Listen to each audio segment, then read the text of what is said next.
Hello everyone, here's Julie, your favorite Polish metalhead. So today what we're doing is pretty simple. We're gonna talk about the gameplay.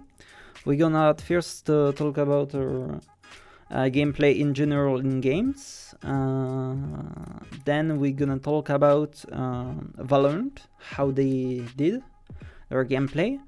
And at the end we're gonna talk about our Valorant version of the gameplay adapted from Valorant to our game. So first, gameplay is simply a contraption of two words, game and play. And first, this was simply the expression how the game plays. This is why it's called gameplay. So gameplay. So for example, if you take a game like Mario, you can take its gameplay, and it's based off the two mechanics, which is moving from the left and the right and jumping. So with just these two simple tools, you can make a very simple platformer game. And when you are doing gameplay, first you create your tools, so what you want in the game. It can be based from your souvenir that you have when you have played other games, based on inspiration that you have seen in other games, or totally original with some concept that has come to you when you have take a shit this Monday morning. And with that tools that you have invented, you create problems. These problems will be things like platforms in Mario, and maybe some holes in which you can die. So these problems need to be resolved by the player through the tools that you have given to him. So in order to jump over hole, you need to run and jump at the same time, for example. Of course, you can add intensity to your tools, such as maybe jump intensity. So with a short press, you have a very short jump, and if you press the button with the combination of shift and right, you can sprint, for example. So this is how you make tools and how you create problems for your game. And of course, in the gameplay, you need to have a goal in order to make your player feel an evolution over time. So of course, you are making for these more complex problems and interesting goals. In a multiplayer game, you don't really need a very complex goal, because the goal is simply created by players, and problems are reinvented and very unique at each time you play the game. Mainly because on a multiplayer game, your problems are based on the player interactions. So now we're going to talk about Valorant.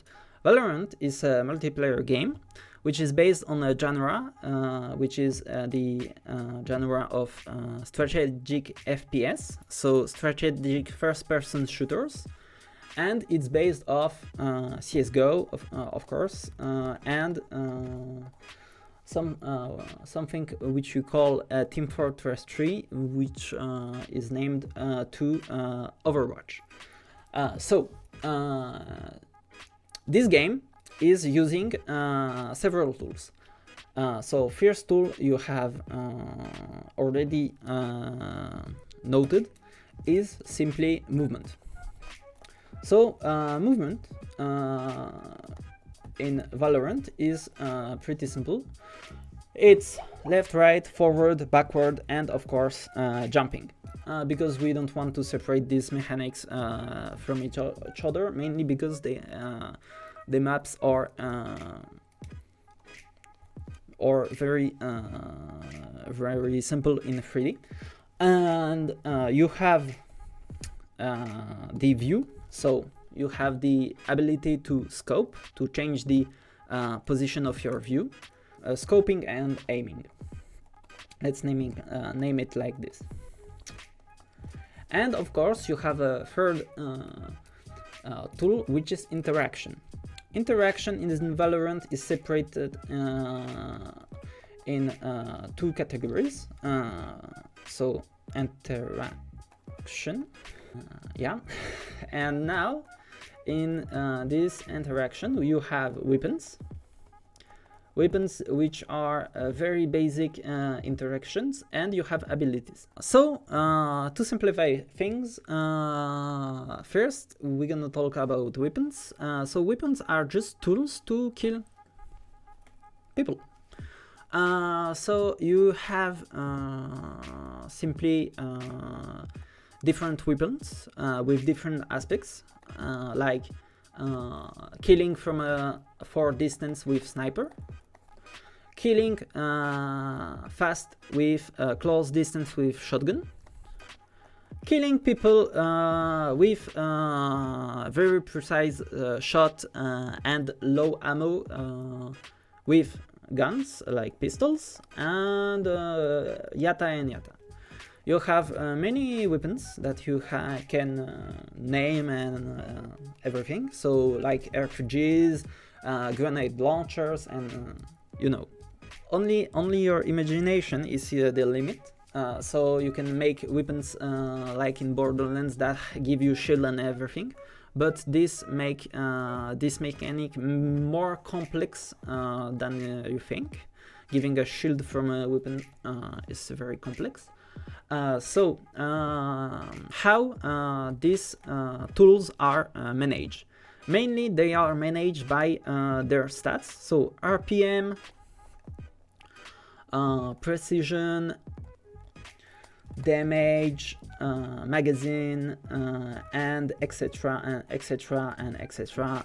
You have many stats that are used in order to manage these tools simply to kill people, and they are here to balance these weapons in order to make the game fun and competitive.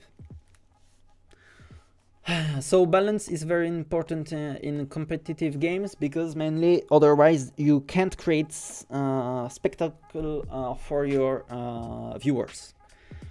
Because if the game is very boring and someone is so freaking OP so you can't even play, what are you watching is not very interesting, and your viewers are not interested in it. But it's not gameplay, it's money.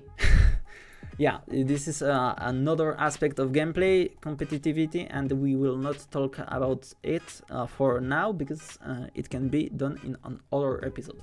And now you have abilities. Abilities is in Valorant is managed differently. So ability is simply things that behave, have behaviors.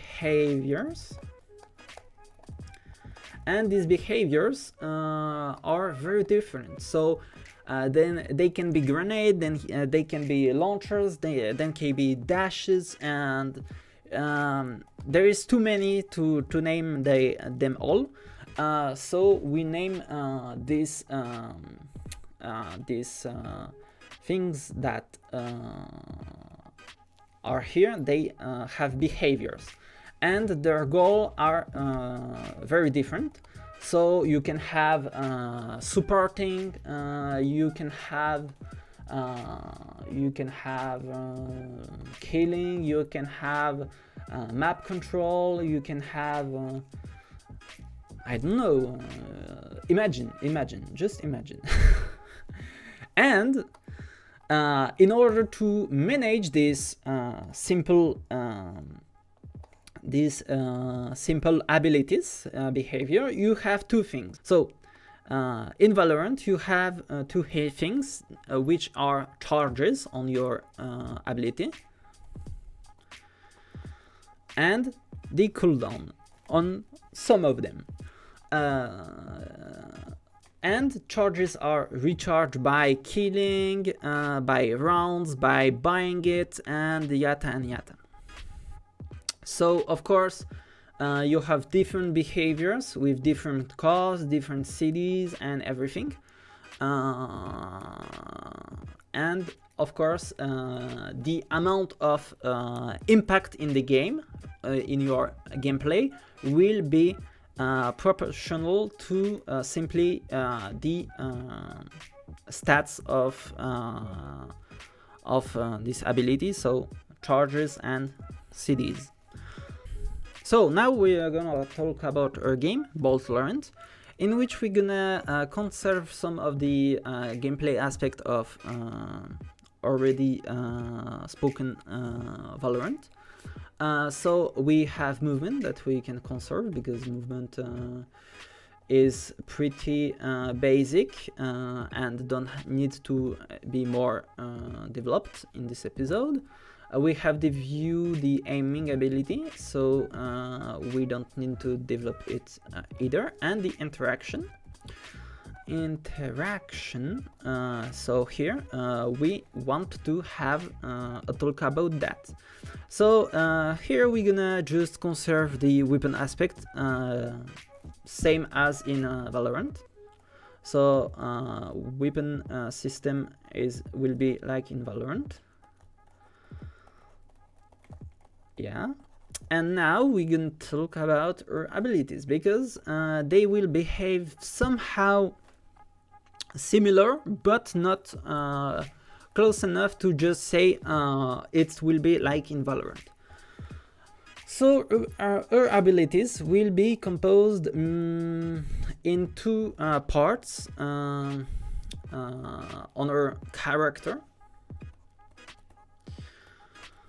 abilities. So first we're gonna have a skill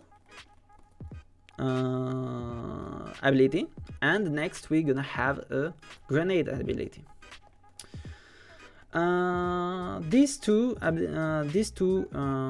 different abilities will each class, so we will talk about class very soon. So each class will have one of them. And now we're gonna talk about classes, because it's very important. So in Valorant you have three types of classes. You have fast DPS classes, so let's say DPS classes. You have mainly map control classes too. And finally, you have support classes, which can be very offensive if you watch about the release of Valorant first beta. And so these classes are made mainly to balance the game, so people have roles, and they can accomplish the goal easier, or mainly to manage their teams, to know who do what in order to be more precise. So in Valorant, like I said, you have DPS, map control, and support, and we're gonna do the same. So for a game in Valorant, in Valorant we're gonna have first a scout or a soldier class. Then we're gonna have a heavy class, and at last we're gonna have a medic class. These are just names, and they are just simply the equivalent of the representation of DPS, map control, and support classes. In order to explain it simply for everyone, this scout will have the ability to throw flash grenades to make offensive attacks, and a dash that will help him to move on the map easily and to dodge some bad situations. So her scout slash soldier will have a dash and a flash grenade. Next we have the heavy, and the heavy will have a wall and of course a Molotov in order to block ways in the map. And at last we will have the medic, which will have a medikit, and of course a smoke grenade that will help him to simply save some allies or make some offensive plays or simply defend. To manage this class more, because Valorant don't have only 2 abilities, we'll add 2 new parameters here. We will add 2 stats in order to manage these classes, and we will have simply the health, the HP, and the speed. So this way we can manage the classes simpler in a simpler way. So of course someone who have more HP will have less speed and vice versa, and this will help us to simply give more specific roles to everyone. Scout will be very low on health, but will be faster. So this way he can engage in different places at different times enemies. You will have the heavy, which will be more slower, but will have more HP. This ability will give him more time to control the map and block ways on a more defensive mode. And of course we have the medic, which will help support and will have this smoke ability, which is very offensive and defensive at the same time. And this is how we will manage classes in our game. So not in the same way like in Valorant, in which they have more classes of these archetypes. And yeah. So now let's talk about our abilities and how we will manage them in a better way. So like in Valorant, we will have the cost and the cost of the ability, and of course a cooldown. So the cooldown will be simply the same all the time. So if you have used an ability and it's a grenade, you will have a downtime of 10 seconds maybe before throwing another one. And you have the cost, which will be based on the energy. Energy will be acquired through rounds, so each round you gain 1 energy. And we will have the ability like with weapons. Here, to pass through money to get these abilities and these weapons. So simply to give you an example, let's talk about here the scout class. You will have the dash. This will cost you 1 energy. And you will have the flash that will cost you 2 energy. This way you will need to choose how many use of your ability you want on this round. You will need to manage more smartly your money, because the amount of energy that you can buy will be limited by your money, and will be limited by its amount, because the cost of the ability will be proportional to the ability amount. And you can't store ability energy too much, because the max amount of this will be some watt in order of 6 max energy.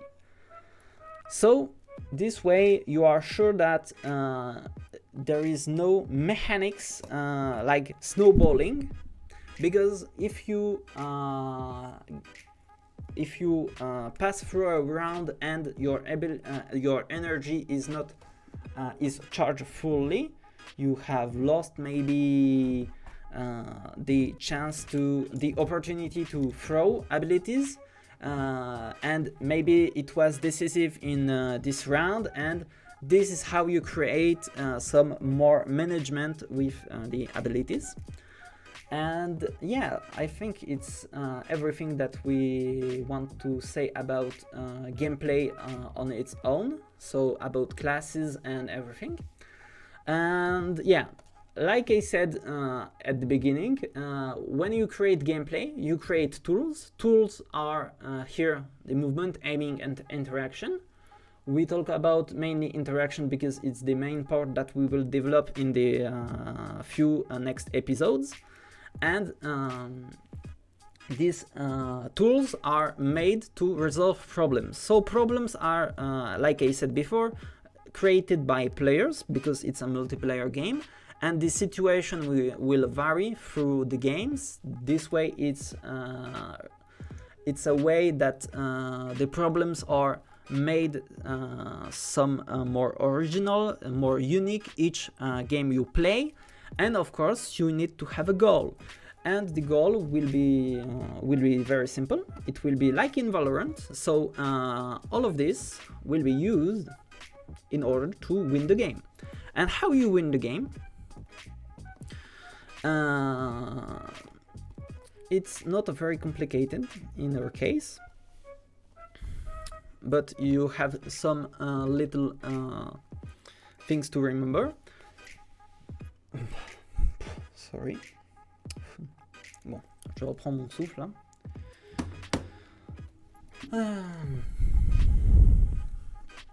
So, in order to win the game, you need to know that you will have TT and CT. So, terrorist and counter-terrorist teams. In TT, you will need to kill every city, or plant the bomb, and of course the bomb needs to be explode. With CT, you can kill all the TT, or if the bomb is planted, you can simply defuse the bomb and you win. So these are mainly the ways that you win in our game. And it's very basic. It's like in CSGO, mainly. So yeah. So next episode we will do some simple abilities. You will see it with some little interface and everything. We will talk about level design, because I didn't talk this episode. So yeah, with a little time lapse with the usage of ProBuilder of Unity. And yeah, so thank you for watching. I wish you have a good day. I'm glad that you follow us from the beginning, the people who follow us from the beginning, of course. And yeah, so check our social media, check Instagram, Twitter, subscribe, like, and of course, remember to code every day. Bye!